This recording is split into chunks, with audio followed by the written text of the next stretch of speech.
మళ్ళీ ఇక్కడే నేను పనిచేయాలి, ఈ స్కూల్ రుణం తీర్చుకోవాలని టీచర్గా ఇక్కడికే ట్రాన్స్ఫర్ అయ్యి వచ్చాడంటే మనస్ఫూర్తిగా అభినందిస్తున్నానని చెప్పి కూడా నేను మీకు తెలియజేస్తున్నా.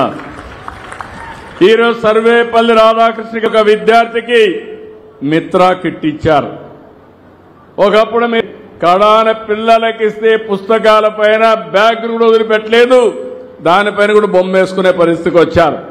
ఇప్పుడు ఆ రోజులు అయిపోయినాయి.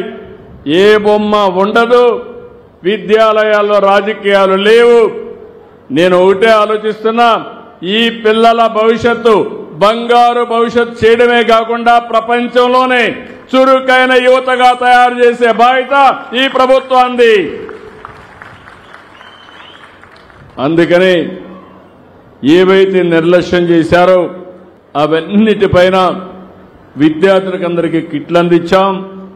ఒక్కొక్క కిట్టుకైతే 2,275 రూపాయలు చొప్పున 953 కోట్లు ఖర్చు పెట్టాం.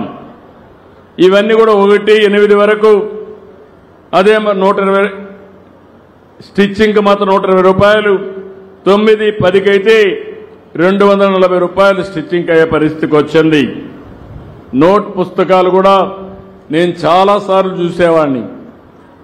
స్కూల్ తెరిస్తే పుస్తకాలు దొరికేటివి కాదు, స్కూల్కి వచ్చి ఏ పని చేసేవాళ్ళు కాదు.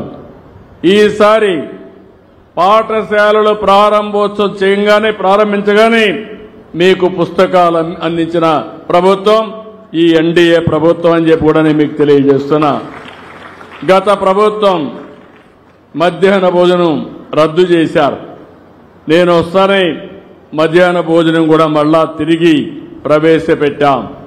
మీరు ఒక్క విషయం గుర్తుపెట్టుకోవాలి, నేను చిన్నప్పుడు చదువుకున్నప్పుడు నేనే క్యారియర్ తీసుకుని 6 కిలోమీటర్లు నడిచి చదువుకునే దానికోసం క్యారియర్ కానీ పొట్లాలు కట్టుకుని 6 కిలోమీటర్లు నడిచి వాగులు వంకలు అంతా